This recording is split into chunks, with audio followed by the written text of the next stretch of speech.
સુરત શહેરની સિવિલ હોસ્પિટલની જૂની ઇમારત નજીક આવેલા એક ઊંચા ઝાડ પર 2 દિવસ પહેલા એક 60 વર્ષીય મહિલા બીભત્સ હાલતમાં ચડી ગઈ, જેનાથી આસપાસના વિસ્તારમાં હડકંપ મચી ગયો હતો. મહિલા ઝાડની ટોચ ઉપર પહોંચી ગઈ હોવાથી ફાયર બ્રિગેડને બોલાવવી પડી અને ભારે જહેમત બાદ તેને સુરક્ષિત રીતે નીચે ઉતારવામાં આવી હતી.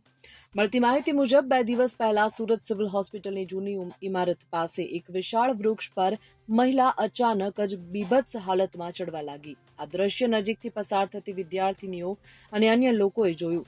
મહિલા ઝડપથી 60 ફૂટ ઊંચાઈએ વૃક્ષની ટોચની ડાળીઓ સુધી પહોંચી ગઈ. આ ઘટનાની જાણ થતાં સ્થાનિક પોલીસ, ફાયર બ્રિગેડ અને હોસ્પિટલના અધિકારીઓને સૂચિત કરવામાં આવ્યા હતા. જે બાદ ફાયર બ્રિગેડની ટીમ મજુરા ગેટથી ઝડપથી ઘટનાસ્થળે પહોંચી.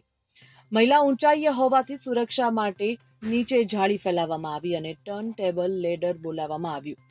રેસ્ક્યુ દરમિયાન મહિલા એક ડાળી તૂટવાથી થોડી નીચે ખસી ગઈ, જેના કારણે ફાયર બ્રિગેડે લેડરને નીચું કરીને તેને પકડવાનો પ્રયાસ કર્યો. મહિલા ભાગવાનો પ્રયાસ કરી રહી હતી, પરંતુ ફાયર બ્રિગેડની ટીમે ભારે પ્રયાસો બાદ આ મહિલાને સુરક્ષિત રીતે પકડી લીધી હતી અને રેસ્ક્યુ બાદ મહિલાને બીભત્સ હાલતમાં હોવાથી સાડી વીંટાળીને લેડર દ્વારા નીચે ઉતારવામાં આવી. તેની માનસિક સ્થિતિ નબળી લાગતા સુરક્ષા માટે તેને સ્ટ્રેચર સાથે બાંધીને એમ્બ્યુલન્સ દ્વારા સિવિલ હોસ્પિટલના ઇમરજન્સી વિભાગમાં દાખલ કરવામાં આવી.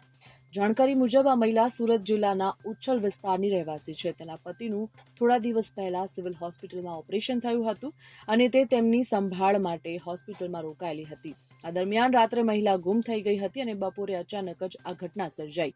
પરિવારનું કહેવું છે કે મહિલાને કોઈ માનસિક બીમારી નથી અને તે અત્યાર સુધી પતિની સાર સંભાળ સારી રીતે કરી રહી હતી. Bureau report, Gujarat fight news.